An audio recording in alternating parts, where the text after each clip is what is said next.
epístola a los Corintios, capítulo 11, versos 23 al 26. ¿Listo? Bueno, leemos la palabra, dice así: porque yo recibí del Señor lo que también os he enseñado, que el Señor Jesús, la noche que fue entregado, tomó pan, y habiendo dado gracias, lo partió, y dijo: comed, esto es mi cuerpo, que por vosotros es partido. Haced esto en memoria de mí. Asimismo tomó también la copa, y después de haber cenado, diciendo: esta copa es el nuevo pacto en mi sangre. Haced esto todas las veces que la bebiereis, en memoria de mí. Así pues, todas las veces que comiereis este pan y bebiereis esta copa, la muerte del Señor anunciáis hasta que Él venga. Amén. Oramos.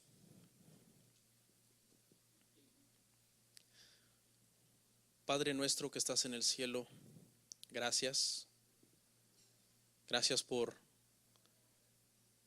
regalarnos este hermoso ceremonial, este hermoso memorial de poder celebrar unidos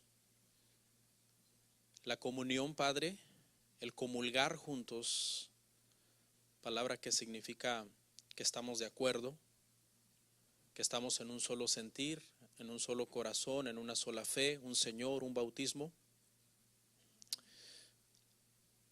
Y ayúdanos a que el estudio que vamos a dar hoy acerca de este tema sea, Padre, de entendimiento, y seamos edificados, Señor, y bendecidos a través de Él. Todo esto te lo rogamos en el nombre de nuestro Señor y Salvador Jesucristo. Amén. Gracias, hermanos. ¿Pueden sentarse?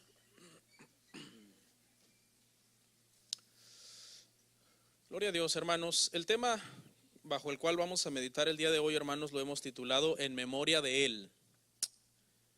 Vamos a celebrar hoy nuestra cena, la cena del Señor, y tuve a bien que el día de hoy traigamos un tema especial dentro de la serie que estamos viendo. Y más que nada vamos a estar en 1 Corintios 11, porque prácticamente es el pasaje que más habla acerca de la cena del Señor, y tiene mucha enseñanza, muchas cosas, muchas aclaraciones que nosotros debemos tratar de entender antes de que tomemos la cena. Amén. Sabemos que se van añadiendo a veces a la iglesia personas nuevas y necesitan comprender por qué lo hacemos, qué significa.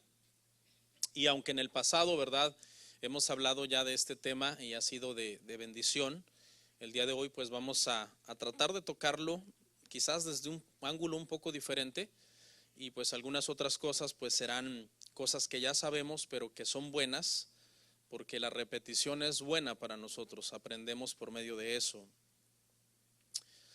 La cena del Señor, hermanos, es una práctica muy descuidada en muchas iglesias.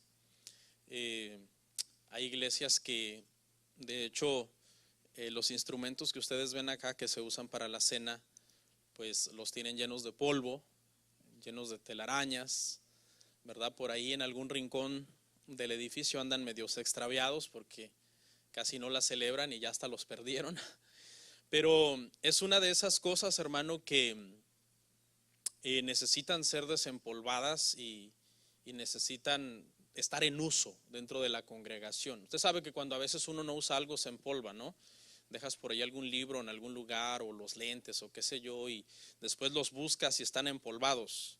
Entonces prácticamente el día de hoy le vamos a sacudir el polvo a este ceremonial. Aunque nosotros lo celebramos bimestral, sí considero que hay muchas personas que no entienden la importancia de esta celebración. Es una celebración neurálgica para la iglesia, y que todas las iglesias que nos llamamos cristianas debemos celebrar de una forma digna, sin abusarla, y verdad, con una conciencia también que está alineada a la voluntad y a la palabra del Señor. Amén. No es nuevo Es un memorial que ya tiene 2000 años, prácticamente podríamos redondear el número a 2000 años celebrándose. No lo mandó cualquiera a que lo celebremos, lo mandó Jesús mismo. Él personalmente instituyó este ceremonial y debemos obedecer a Jesús, a nuestro Señor, a nuestro Salvador, porque se imagina, si Él mismo lo mandó y la iglesia tiene 2000 años prácticamente celebrándolo, sería muy irresponsable de parte de usted que después de que muchos eruditos y gente de Dios a través de los siglos lo han celebrado con la dignidad que esto merece, que usted venga y usted diga, yo lo hago como yo quiero. Creo que tenemos que seguir pues la receta, ¿verdad?, que la misma Biblia nos manda.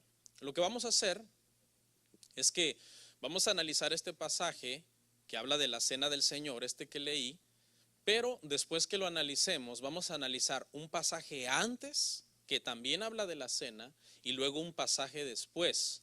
Porque muchas veces solamente estudiamos e ignoramos esos dos pasajes, uno previo y uno posterior, que tienen ciertas cláusulas y que nos enseña a nosotros bajo qué condiciones se debe celebrar la cena. Y el primer pasaje es una amonestación para la iglesia en general, y el segundo, el que está después, ya es una amonestación personal a cada uno, ¿verdad?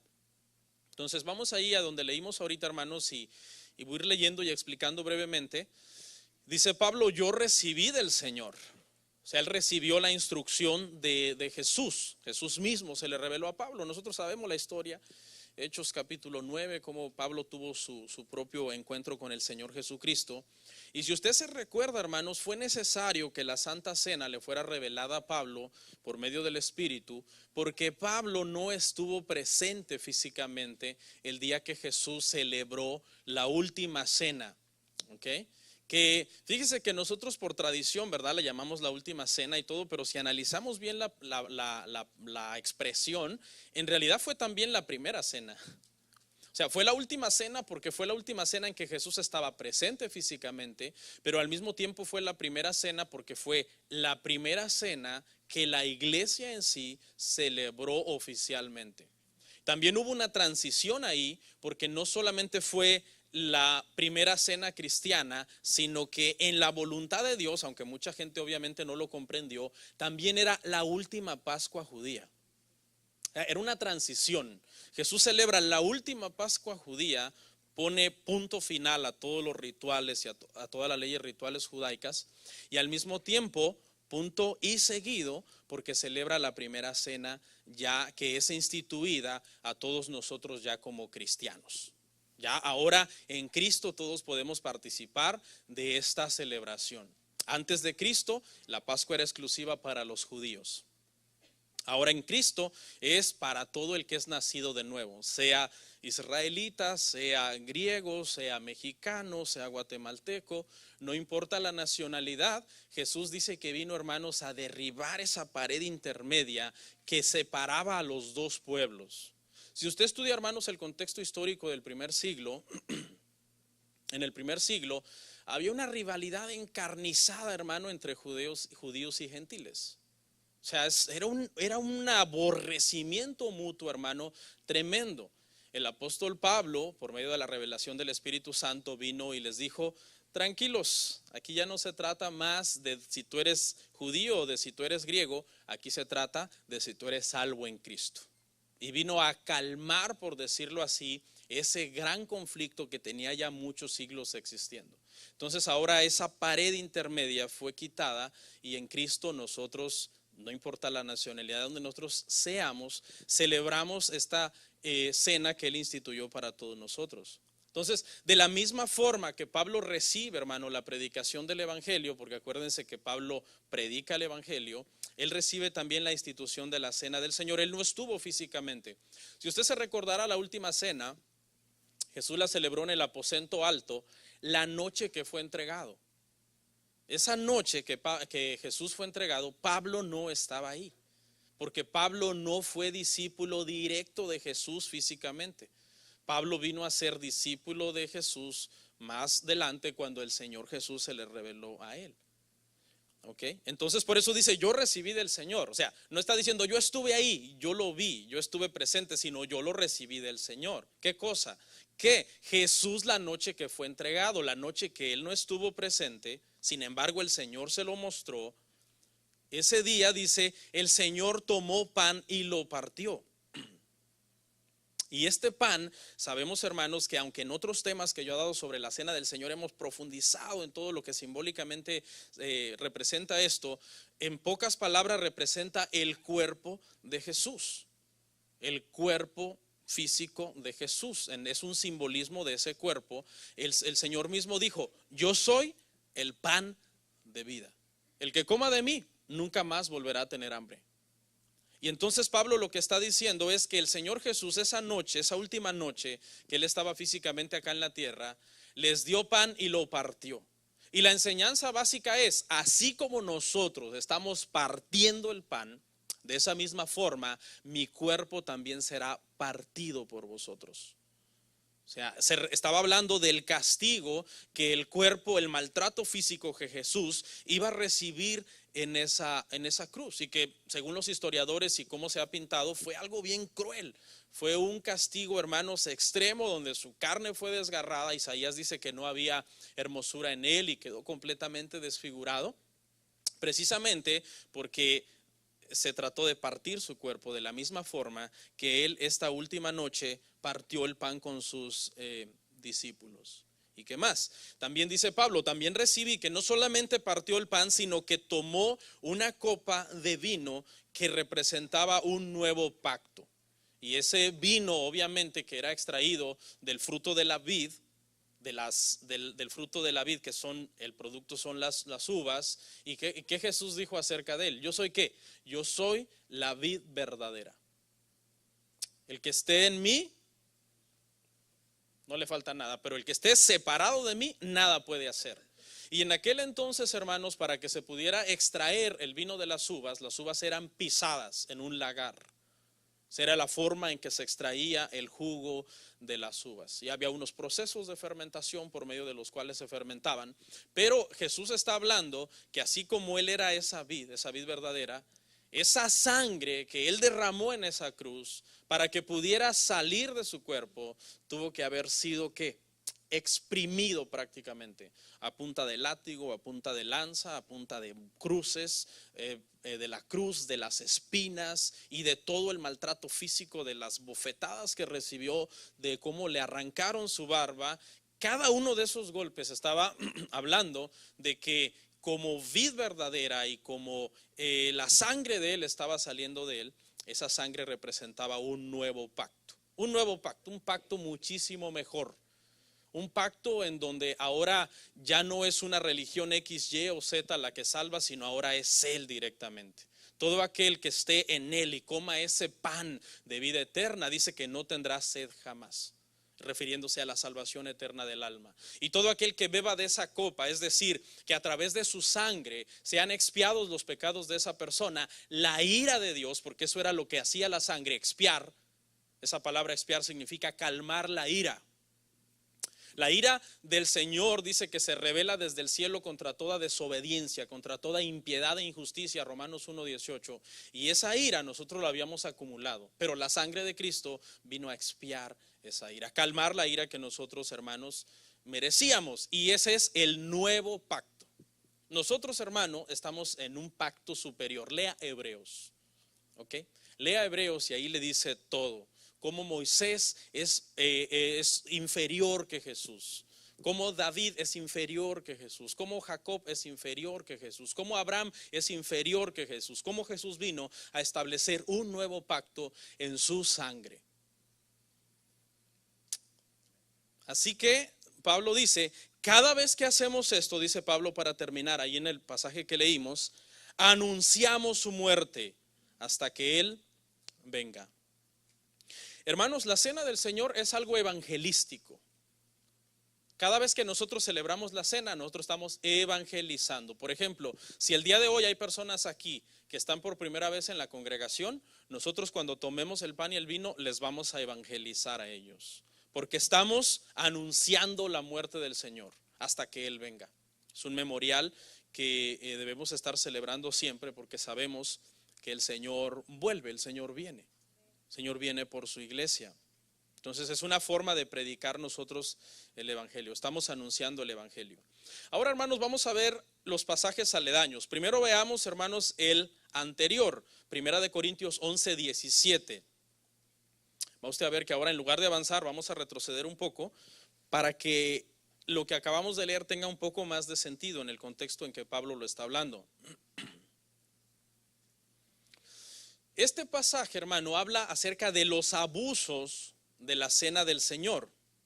Y Pablo comienza por decir, 1 Corintios 11:17, pero al anunciaros esto que sigue, dice Pablo, no os alabo, porque no os congregáis para lo mejor, sino para lo peor. Y aquí comienza Pablo a traer una reprimenda hacia los hermanos de esta iglesia de Corinto y dice: hermanos, miren, lo que estoy a punto ahorita de hablarles, me temo decirles que no es algo en lo cual yo esté muy contento. Yo no estoy complacido. El tema que estoy a punto de introducirles no me complace. ¿Por qué? Porque Corinto era una iglesia formada por personas. ¿Cuántos humanos hay aquí hoy? Espero que todos, ¿no? Salía alguien ahí con tanta conspiración que es un reptiliano, un humanoide. No, todos somos hermanos humanos, ¿verdad? Al 100%. La iglesia de Corinto, hermano, estaba formada por humanos, y los humanos somos imperfectos, y por lo tanto en la iglesia había imperfecciones y había problemas. ¿Ok? Dice el apóstol Pablo: no os congregáis para lo mejor, sino para lo peor. Es decir, cuando ellos, hermanos, se congregaban, se reunían como iglesia, hacían cosas que no eran correctas, que estaban fuera del lugar, que estaban fuera de orden. Y usted, hermano, cuando viene a la iglesia, venga para lo mejor, no venga para lo peor, venga para lo mejor. Venga a adorar, venga a alabar, venga a concentrarse en la escritura, a derramar su corazón en adoración al Señor. No venga para lo peor, no venga para criticar cómo vino la hermana vestida o si este traje me combina o no. Espero que sí. O no venga ahí, hermano, para hacerse su pasarela, hermana, hermano, para: hey, cuéntenme el último chisme, ¿cómo está todo por acá? No. Venga para lo mejor, venga, hermano, concentrado, pensando en Dios. Pensando en Dios. Eso es lo que prácticamente el apóstol Pablo está diciendo. Ustedes no están viniendo para lo mejor aquí. Yo no los alabo en eso. El verso 18. Pues en primer lugar, cuando os reunís como iglesia, oigo que hay entre vosotros divisiones, dice, y en parte lo creo. O sea, el apóstol Pablo no dice: no, yo creo que es imposible, creo que me están informando mal. No, Pablo dice: yo en parte lo creo, porque él sabe que está hablándole a personas. Cuando nosotros, hermano, nos reunimos como iglesia, debemos saber, hermano, que es una reunión especial, no es cualquier reunión. ¿Por qué? La palabra iglesia en el griego es la palabra eclesia y significa los llamados, escuche, a salir fuera del mundo. No que no estamos en el mundo, porque eso es imposible, pero que nosotros no somos como los del mundo. Nosotros somos diferentes. No menospreciamos a los incrédulos, ni humillamos a los del mundo, ni nos jactamos de una forma orgullosa que somos mejores que ellos, no. Pero simplemente nuestros deseos como cristianos son muy diferentes de lo que ellos desean. Entonces nosotros hemos sido llamados a eso, a salir del mundo, a vivir para Dios, y es con esa mentalidad que nosotros tenemos que venir a la congregación. Venir a alabar al Señor, a adorar al Señor. En Corinto había de todo. Usted debe de conocer, hermano, esta epístola, pues esta epístola es muy leída dentro de las iglesias. Había partidismo. Por eso dice Pablo: he oído que hay divisiones.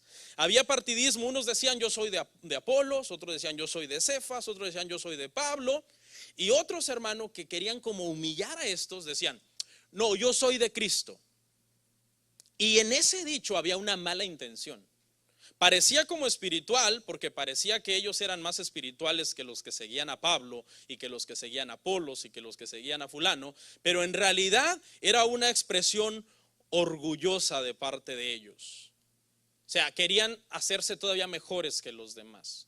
Por ejemplo, haga usted de cuenta que un día Dios me ayuda y doy un buen sermón. Y entonces 2 hermanos se juntan allá atrás y uno dice, wow, qué buen sermón dio el pastor. Y el otro le dice, cállate, seguidor de Bernardo. Yo soy seguidor de Cristo, no de Bernardo. Y es cierto, nadie debe seguir a Bernardo, al pastor Ríos. Todo el mundo debemos seguir a Cristo. Pero esa expresión uno puede sentir que viene de un corazón, ¿qué? Malicioso.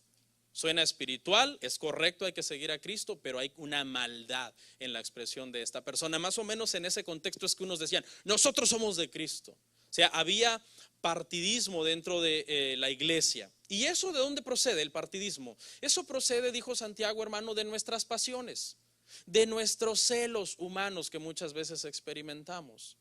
De ahí viene, de nuestra naturaleza con la cual todavía estamos luchando, y en donde usted todavía es orgulloso, donde usted todavía tiene envidia, donde usted todavía quiere competir con los demás y quiere ser el mejor que los demás. Había legalismo religioso.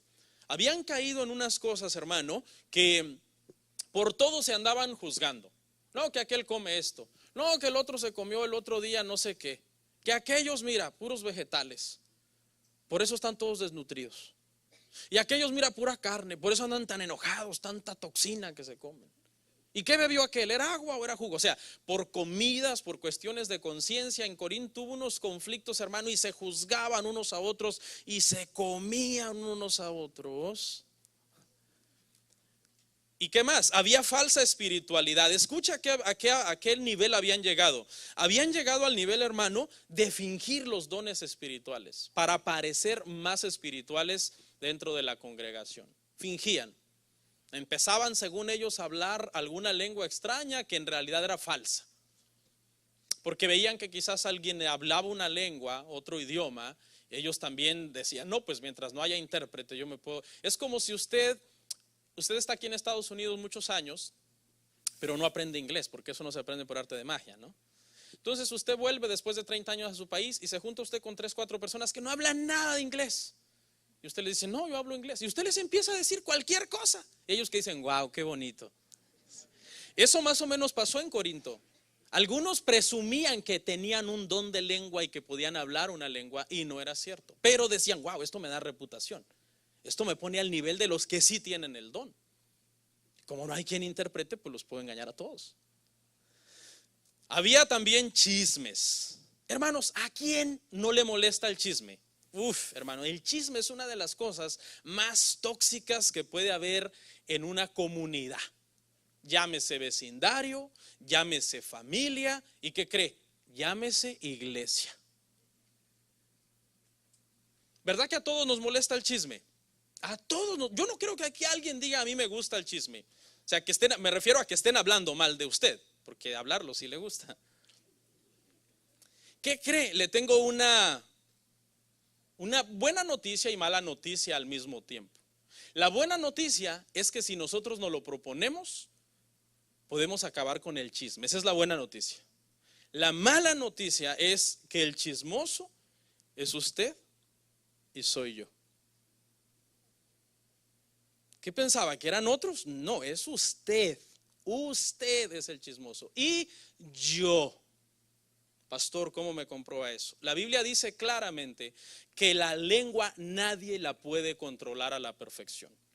Todos, no importa qué nivel espiritual tenga una persona, en algún momento nos hemos visto tentados a participar de un chisme. Aún el varón más prudente y la mujer más prudente en algún momento ha hablado algo que ya estuvo de más, que ya no era correcto. Todo comenzó como una plática normal, un café normal, y empezaron a hablar de un libro ya de la Biblia. Cuando se dieron cuenta, ya estaban hablando de otra persona que no está presente, que no se puede defender y que no te consta si lo que te dijeron es verdad. Entonces, la buena noticia es que podemos acabar con el chisme. La mala noticia es que el chismoso es usted, la chismosa es usted.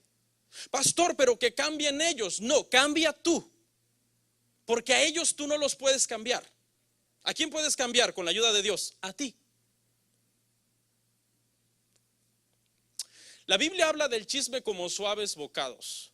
Un suave bocado es un lenguaje figurado para algo que está tentativo, algo que está antojadizo, algo que te empiezas tú a luchar y dices, yo lo quiero, yo lo quiero, yo lo quiero. Por eso le digo que todos somos chismosos, Porque todos hemos sido tentados a chismosear alguna vez, todos, incluyéndome a mí y a todos los pastores del mundo y a todos los líderes religiosos del mundo. ¿Por qué? Porque te lo presentan como un platillo delicioso. El chisme se presenta como un platillo delicioso, algo suculento, algo que va a ser rico cuando tú lo estés hablando, que te va a dar un estatus delante de los demás o que te va a aceptar en medio de un grupo. Porque en ese grupo están hablando de otra persona y eso los hace tener un fin común de unidad. Un suave bocado es como cuando una persona está a dieta y su debilidad es la comida y entonces va a visitar a alguien y tiene su postre favorito y se lo saca y lo pone en el centro y lo parte y le pone una rebanada en un plato con un tenedor. Y esta persona empieza a tener un dilema interno. Eso es el chisme. Cada vez que nosotros estamos hablando con alguien, todos estamos siendo tentados a hablar chisme, incluyéndome a mí y a usted que se la da de muy santo. Y a usted que se la da de muy santa. Usted es chismoso, usted es chismosa. Cambie usted. Y yo. Mire todo lo que había. Por eso Pablo empieza a reprenderles. Dice, hermanos, mire, lo que estoy a punto de decirles no es algo que voy como a comenzar a alabarles. Porque es que ustedes, hermanos, no se reúnen para lo mejor, se reúnen para lo peor. Verso 19. Porque es preciso que entre vosotros, aquí se pone buena la cosa, porque es preciso que entre vosotros haya disensiones, para que se hagan manifiestos entre vosotros los que son aprobados. ¿A quién le van a gustar los problemas de la iglesia? A nadie, pues si no somos masoquistas. Al menos yo odio los problemas en la iglesia. Algún día llegará el día en que yo diga, la iglesia no tiene problemas. No, ese día nunca va a llegar mientras usted y yo estemos aquí. Nunca. Entonces, ¿para qué tanto problema? Pablo nos da la respuesta. Dice que es para que por medio de las disensiones, los problemas y los malos entendidos que hay dentro de la iglesia, se manifieste quién es cristiano y quién no. Qué tremenda respuesta. O sea que es en medio de los problemas y por cómo nosotros resolvemos los problemas que se va formando un perfil de alguien. Un perfil.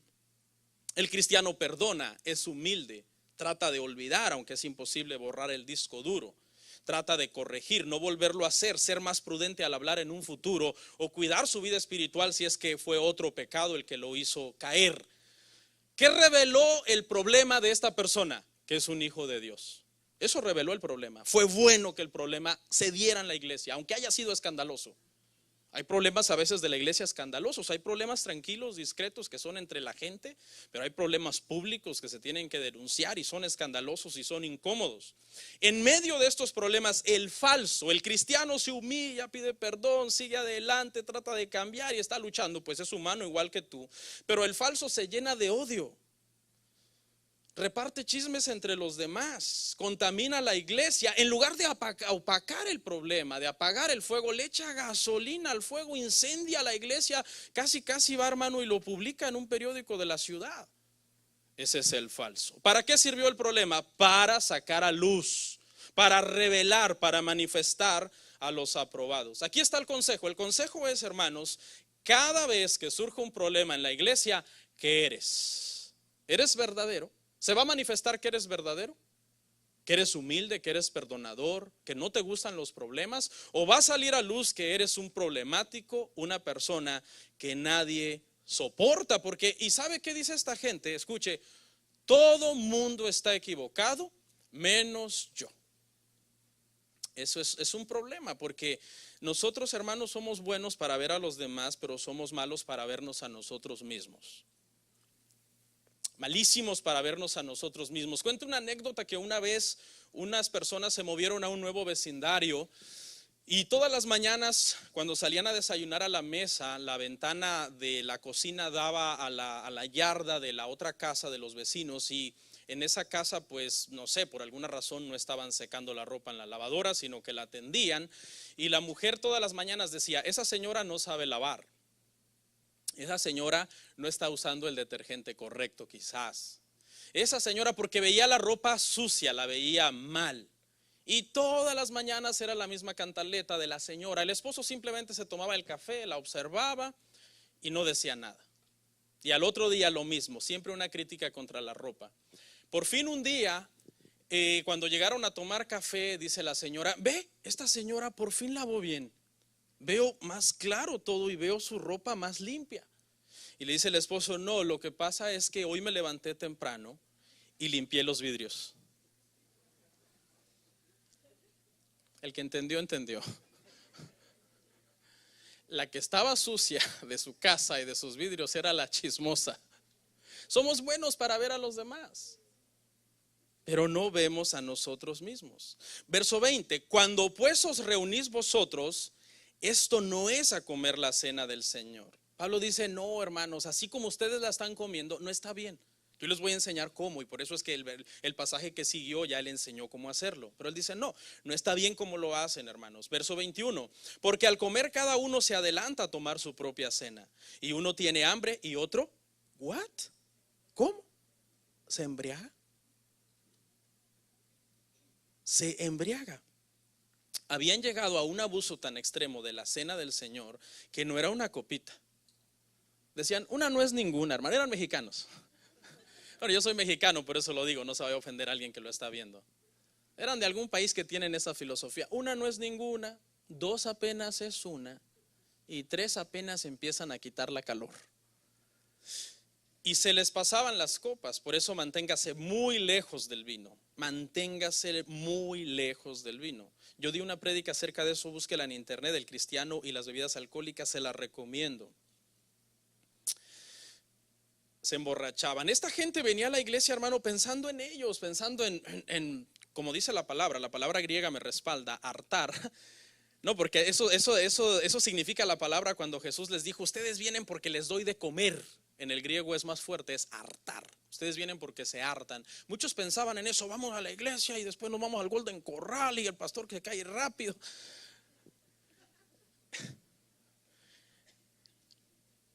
Verso 22. Pues ¿qué? ¿No tenéis casas en que comáis y bebáis?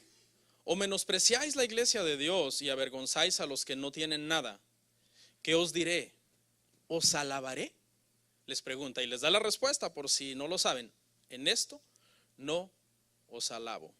Dice que menospreciaban la iglesia que Cristo compró con su sangre. Esta gente trataba a la iglesia como se le daba la gana. No, hermanos, tú no puedes tratar mal a la iglesia, refiriéndose a los otros hermanos, porque el edificio no es la iglesia. Tú no puedes tratar mal a tu hermano, humillar a tu hermano, faltarle el respeto a tu hermana, andar hablando cosas de tu hermana que ni te constan. No. No podemos dañar, menospreciar la iglesia del Señor. Debemos venir con humildad, con sencillez, amar a los demás, no abusar de los demás. Porque a ti te gustaría que abusaran de ti. Entonces Jesús dice, no hagáis a otros lo que no quieren que les hagan a ustedes. Vamos ahora sí al pasaje final, que es el verso 27. En el mismo capítulo, solo que ahora vamos a hacer el pasaje posterior a nuestro texto base, hermanos. Dice así, dice 1 Corintios 11:27, dice, de manera que cualquiera que comiera este pan o bebiera esta copa del Señor indignamente, será culpado del cuerpo y de la sangre del Señor. Pregunta, hermanos, ¿cómo le puedo hacer yo para tomar la cena del Señor dignamente? ¿Cómo le puedo hacer? Porque si el Espíritu Santo se manifestara ahorita de una forma milagrosa y les comenzara a decir a ustedes lo que hay en mi corazón y en mi mente cuando nadie me ve, o las cosas que de repente a veces se me cruzan cuando estoy enojado, yo le aseguro que muchos de ustedes se asombrarían. Y no se asombre tanto de mí, porque a usted también tiene una mente y un corazón que se le puede llenar de malos pensamientos y de iniquidad y de maldad. Entonces, ¿cómo puedo tomar la cena dignamente si el Señor buscando pecado en mí hallaría? Le pregunto, si el Señor viniera a buscar pecado en usted ahorita, ¿hallaría pecado? Sí.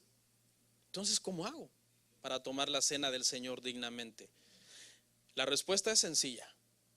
Para tomar la cena del Señor, Dios no demanda perfección. Porque si el Señor demandara perfección, ¿quién la podría tomar aquí, hoy? Nadie. Guarden todo, hermanos. nos equivocamos. No, nadie la podría tomar. Entonces, ¿qué nos hace dignos a nosotros, hermanos, para poder nosotros tomar la cena del Señor? ¿Sabe qué nos hace dignos?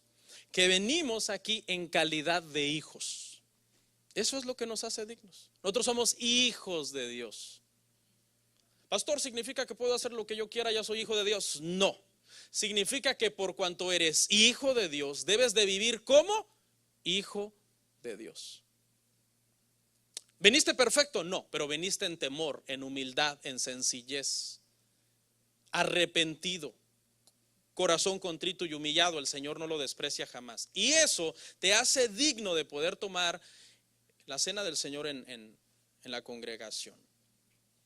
Algunas características rapidito de gente que la podría tomar indignamente. Gente que la tome con una actitud indiferente. Es decir, me da igual. Es más, ni sabía que había cena, si no, no hubiera venido. Una actitud de indiferencia hacia este memorial. Una actitud orgullosa. Eso es una actitud que te hace indigno de tomarla. Vamos a repartir los elementos y tú dices, ¿será que la tomo? ¿Será que no la tomo? Está bien, todos tengo hambre. O sea, una actitud indiferente te hace indigno. Una actitud ritualista y orgullosa te hace indigno. Que tú digas, vean, pecadores, vean, tengo la copa, usted, hermana, que es la peor de la iglesia. Yo sí soy santo. Denme más pan porque no desayuné. Una actitud ritualista y orgullosa, como aquel fariseo que decía, yo diezmo, yo doy, yo oro, yo esto, yo lo otro. No soy como este publicano. Eso te hace indigno. Ningún cristiano debe tomar la cena del Señor con una actitud orgullosa, sino con una actitud de humildad. Un corazón no arrepentido también nos hace indignos de tomar la cena del Señor. ¿Quién no ha pecado esta mañana? O este día, o el día de ayer. Todos pecamos. ¿Cómo venimos? Con un corazón arrepentido. Un corazón arrepentido, Señor. Tú sabes mis debilidades. Padre, tú sabes mis puntos débiles. Ayúdame, Señor. Estoy aquí en tu casa, me he gozado en tu palabra, estoy gozando en la adoración. Reconozco que este memorial es sagrado, lo hago con todo mi corazón. Tú sabes que yo te he fallado. Lo puedes tomar con toda la dignidad del mundo. Una actitud de amargura hacia los demás también te hace indigno. Estás amargado con los demás, te hace indigno también. Una falsa humildad también. Hay gente, hermano, que no es orgulloso, pero ¿sabe qué? Es falsa humildad. Le dan la cena y pone una cara, hermano. Ya casi le dan ganas de prenderle su veladora. La falsa humildad es igual de mala que el orgullo.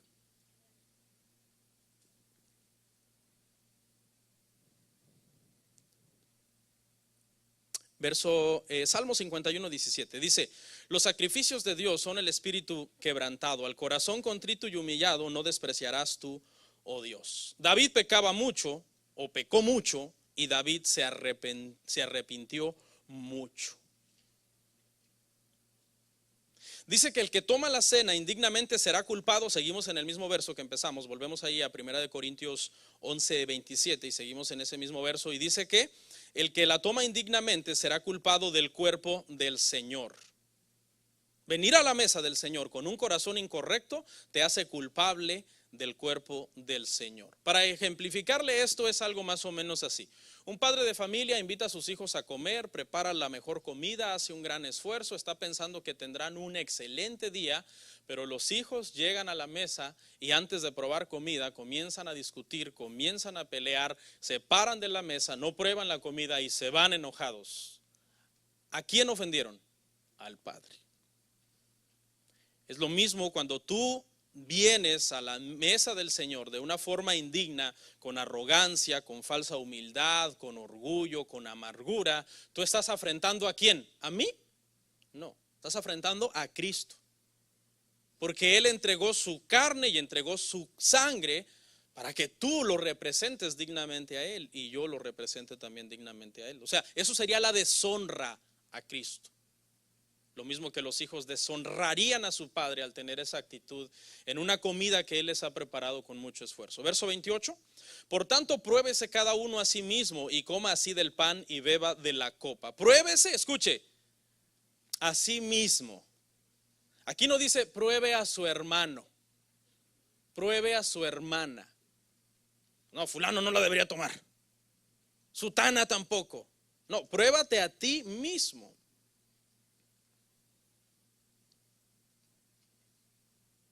Y entonces, después de probarnos a nosotros mismos, que era más o menos lo que yo decía hace unos momentos, de venir en humildad, corazón arrepentido, corazón contrito y humillado, entonces dice, coma el pan y beba la copa.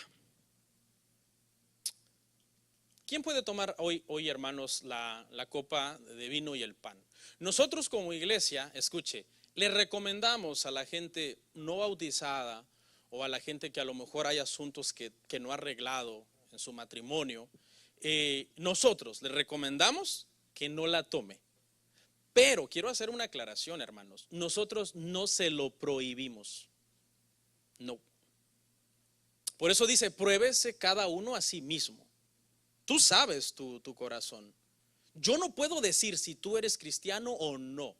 Eso es algo que tú debes de probarte y de analizarte a ti mismo. Si usted, yo no sé cuál sea su asunto, se dice, yo la verdad la voy a tomar. No es de que cuando lo veamos, no le den a ese hermano. La charola pasa y el que estire la mano y agarre, agarra, pero cada quien se prueba a sí mismo. Nosotros no lo prohibimos, nosotros aconsejamos. Si sabes que hay cosas que tienes que arreglar, no lo hagas, pero a final de cuentas, si tú eres hijo de Dios, ¿quién no tiene cosas que le falta arreglar con Dios?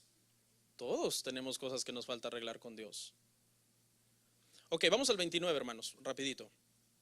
Porque el que come y bebe indignamente sin discernir el cuerpo del Señor, juicio come y bebe para sí. Hay dos ceremoniales prácticamente, hermano, que son sagrados para la iglesia. Uno es el bautismo. Cuando una persona se bautiza, está haciendo públicamente una profesión de que es cristiano. Esa es la verdadera, esa famosa enseñanza de pase y acepte a Cristo, eso no es bíblico. La verdadera enseñanza es que cuando una persona se convierte y nace de nuevo, el día que va a las aguas y lo bautizamos, está diciendo soy cristiano. Eso es lo correcto.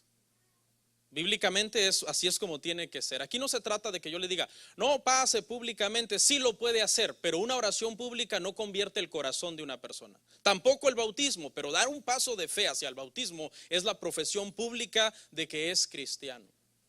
Y la segunda, hermano, celebración es la cena del Señor. En el bautismo la persona inicia un camino de convicción y de fe y de arrepentimiento. Está diciendo, yo soy hijo de Dios, caminaré en fe y en arrepentimiento. ¿Y qué es la cena del Señor? La cena del Señor es una confirmación de que tal y como yo empecé el día que me bauticé, es con esa misma convicción que yo sigo. Por eso hoy, mientras tomamos, hermanos, el pan y el vino, usted está diciendo, ¿cuándo se bautizó? Yo me bauticé hace 16 años, me bauticé aquí en el lago Lanier. Me bauticé hace 16 años. Entonces, al rato que yo coma el pan y tome el vino, yo le estoy diciendo al Señor, Señor, yo me acuerdo cuando me bauticé que inicié un camino en el Evangelio. Y ahora que estoy tomando esta copa y este vino, yo estoy ratificando, ahí sigo, porque tu mano me ha sostenido. Gracias. El que hace eso dice que juicio come y bebe. El que hace las cosas indignamente come juicio y bebe juicio. Es una amenaza fuerte. Verso 30. Por lo cual hay muchos enfermos y debilitados entre vosotros y muchos duermen.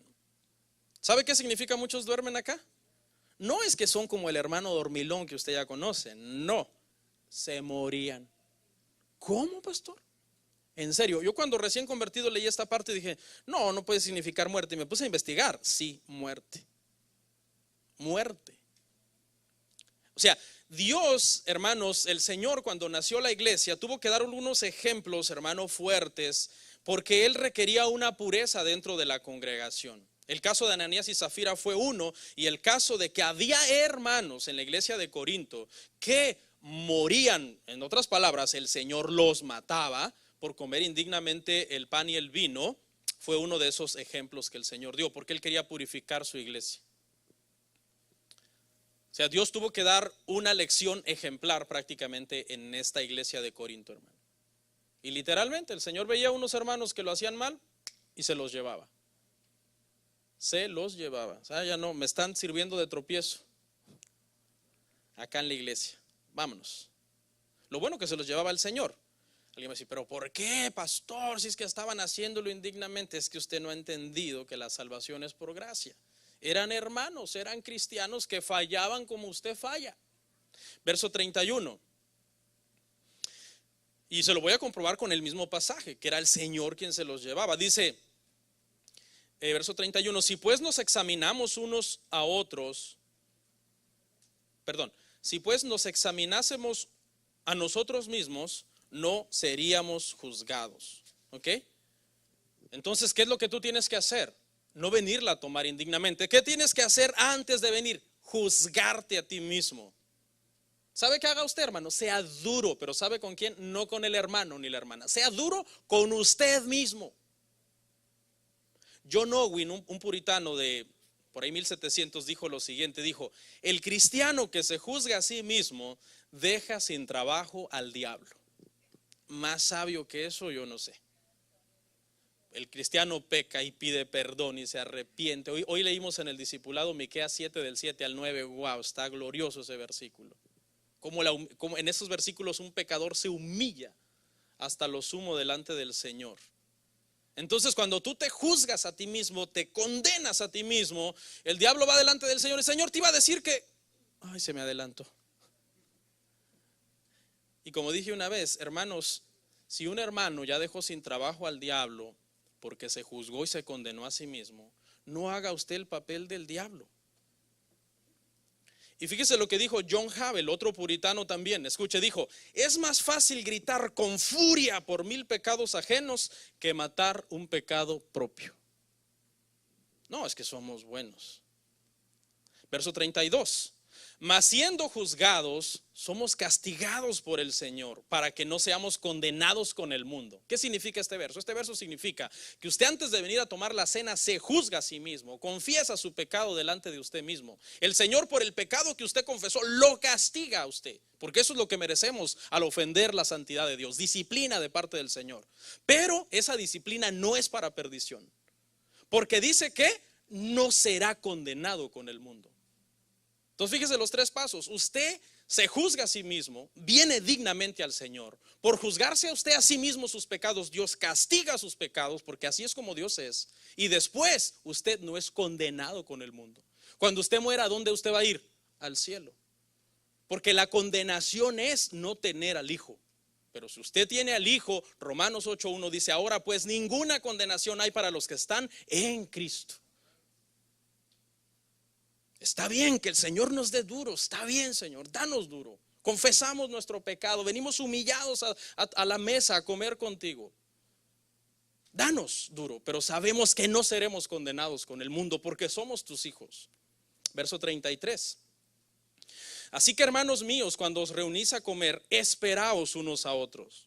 Y la instrucción parece fácil, esperaos unos a otros, pero este mandamiento sencillo, si lo profundizamos un poco, hermanos, habla de paciencia. Habla de soportarle sus debilidades al otro, de pensar en el otro, de acordarse del otro. Fíjese, ahorita, bueno, del otro, entiendan el contexto del otro hermano.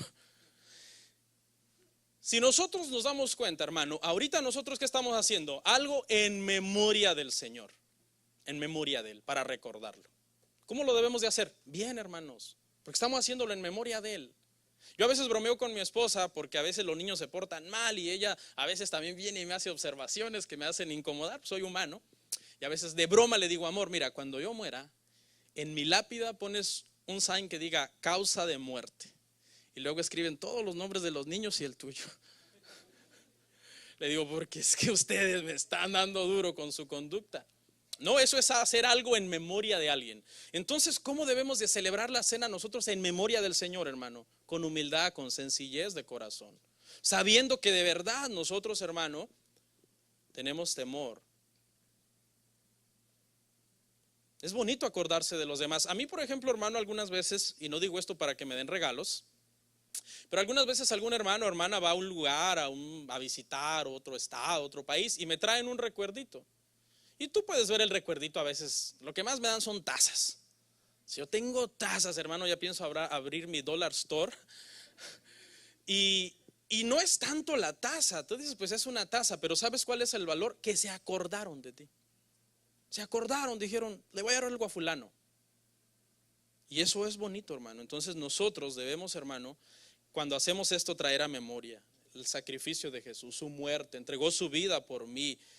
Él murió por mí, vale la pena que yo viva para Él, que me aleje del pecado, que purifique mi vida. ¿Qué daño te puede hacer santificarte, hermano? ¿Qué daño? ¿Qué daño te hace ser más santo? ¿Qué daño? Una vez le dijeron a Blas Pascal, le dijeron, ¿y tú si cuando mueras descubres que todo era mentira, que no hay cielo, no hay infierno, la Biblia era falsa, Dios no existe, ¿qué vas a hacer?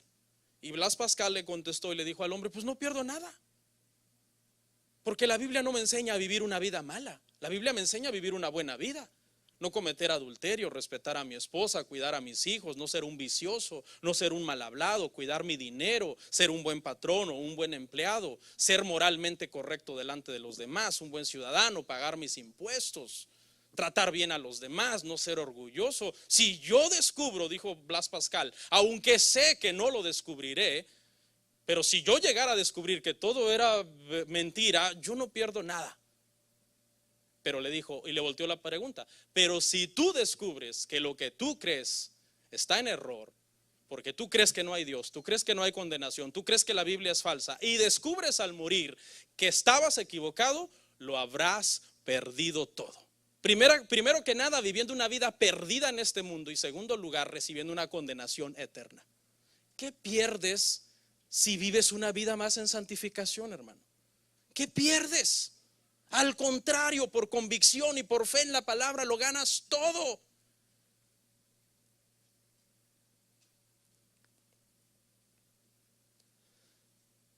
Así que esperaos unos a otros, tengamos paciencia unos con otros. Perdone a los hermanos que le han ofendido, háblele a los que les ha retirado la palabra. Hay gente tan necia que deja de hablarse. Qué necedad, qué niñería. Voy a hacer una pregunta. ¿No se van a hablar en el cielo?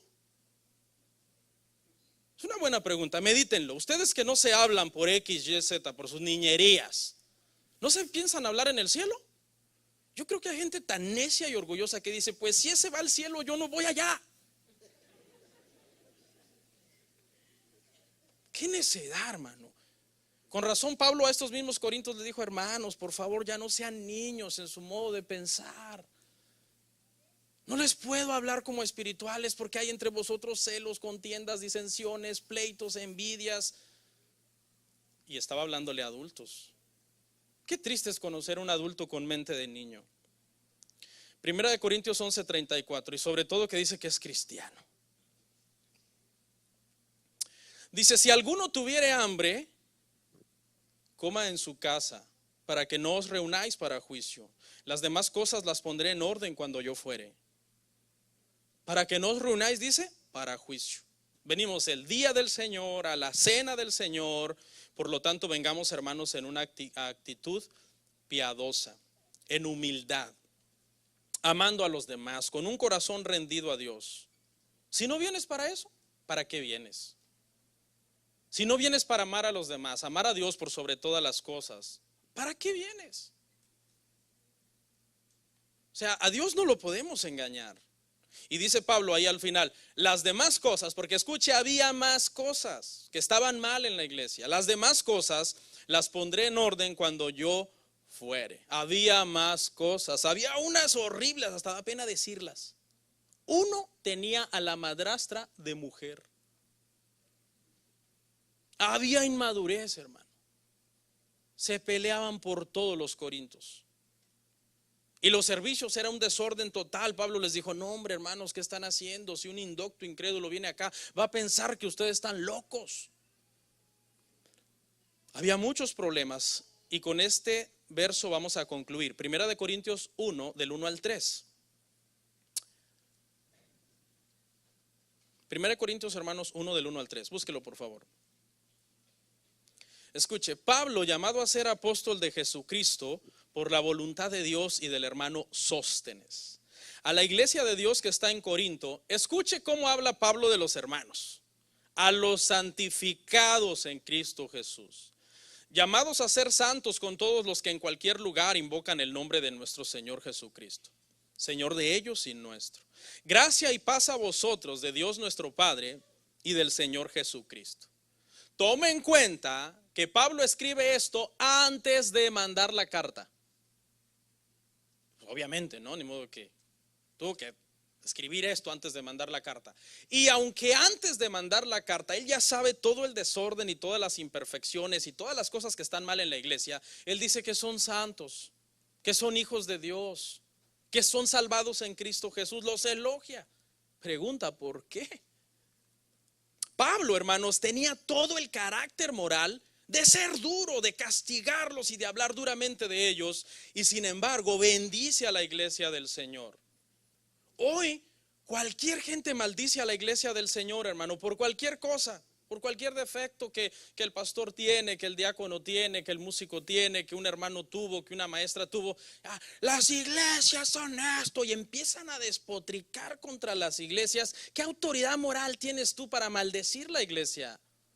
Si Pablo, que era Pablo, les habla a estos pecadores con amor, claro que fue duro cuando se requería, porque es necesario que el pecado sea reprendido. Pero Pablo dijo: yo no hablo para destruir, yo hablo para edificar. Siempre fue el propósito de él, edificar a los santos del Señor. Le hago una pregunta: ¿usted es más santo que Pablo? ¿Usted tiene más autoridad moral que Pablo para atacar la iglesia, para atacar a los hermanos? Voy a decir algo que quizás me puede causar un problema, pero no me importa. Escuche, si usted tiene tantos problemas con la iglesia cristiana, en general, la iglesia cristiana en todo el mundo, no vaya a una iglesia. ¿Para qué va? A las iglesias, los pastores, toda la vida usted está atacando a las iglesias. Ahora voy a ser más específico. Si usted tiene un problema con iglesia cristiana, la familia, que ya no aguanta las cosas aquí en la iglesia y el ambiente y no sé qué, no venga. ¿Cómo ve? No venga. Hay más iglesias. Bendiga la iglesia, no maldiga la iglesia. ¿Quién es usted para maldecir la iglesia? Por las dificultades o las adversidades o los problemas que enfrentemos, porque somos humanos. Eso sí, no se deje de congregar, no se deje de congregar.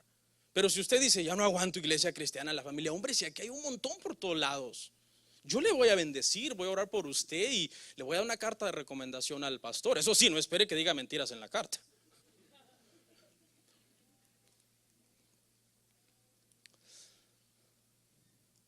Hermanos, ¿por qué somos tan complicados los seres humanos? Usted se da cuenta, les hablaba yo al discipulado hoy, hermano, que no nos gusta que nadie diga nada malo de nosotros, ¿sí o no? Lo primero cuando alguien dice algo malo de nosotros es defender nuestra reputación, pelear y justificarnos. No, están siendo duros, me están juzgando, pero es que no están tomando en cuenta esto conmigo. Nuestra primera intención siempre es justificarnos, defendernos. Nuestra reputación vale oro para nosotros. Nadie puede decir nada, ni insinuar nada, ni decirnos una pequeña indirecta, porque sacamos uñas y dientes y defendemos nuestra reputación. Sin embargo, alguien muy sabio dijo alguna vez, y es toda la verdad, y hay versículos bíblicos que lo pueden probar: el día que alguien hable mal de ti, en realidad no está diciendo toda la verdad de ti, porque tú eres más malo de lo que esa persona cree que tú eres. Eso es una gran verdad. Cuando una persona habla mal de usted, esa persona se está quedando corta. Usted es más malo de lo que esa persona cree que usted es. Se lo compruebo. Porque esa persona te está juzgando por alguna actitud externa que tú tuviste o por alguna acción externa que tú tuviste, pero no puede ver que tu corazón ni tus pensamientos, donde está tu peor maldad. A mí me costó asimilar ese dicho. La primera vez que lo leí hace unos años y que dije: el día que alguien hable de mí, Bernardo Ríos, esa persona se está quedando corta, porque si tuviera que hablar de mí mal, le falta información. Me costó aceptarlo, me costó asimilarlo, pero después es verdad. Porque yo algunas veces me descubro pensando cosas horribles o maquinando cosas horribles en mi corazón. Por tanto, aunque una persona hable cosas malas de mí, ese juicio aún sigue siendo corto, porque en realidad yo soy más malo de lo que esa persona cree. Si yo le pregunto a usted, ya cierro con esto, ¿qué opina usted de fulano o de sutano? Y le doy un nombre X o Y. Usted va a empezar ¿qué? A decirme, no, pues es así, es asá, por lo que usted le conoce a esa persona. Pero hay cosas que usted no conoce de esa persona, dentro de su corazón, de su mente. Si usted las conociera, usted me dijera, no, pastor, ¿qué cree? Esa mujer es perversa. Una vez se le atravesó por la mente engañar a su marido. No, y ese hombre es perverso, pastor. Viera cómo es de malo ese hombre. Si usted me estuviera dando el juicio de alguien porque usted tuviera esa capacidad de ver el corazón. ¿Sabe quién se enoja más, hermano, del pecado de los demás? Los que han hecho lo mismo o hicieron lo mismo que esa persona. Son los que más se enojan. Los que no tienen el carácter moral son los que más se enojan. Esa es una ley. Vamos a orar.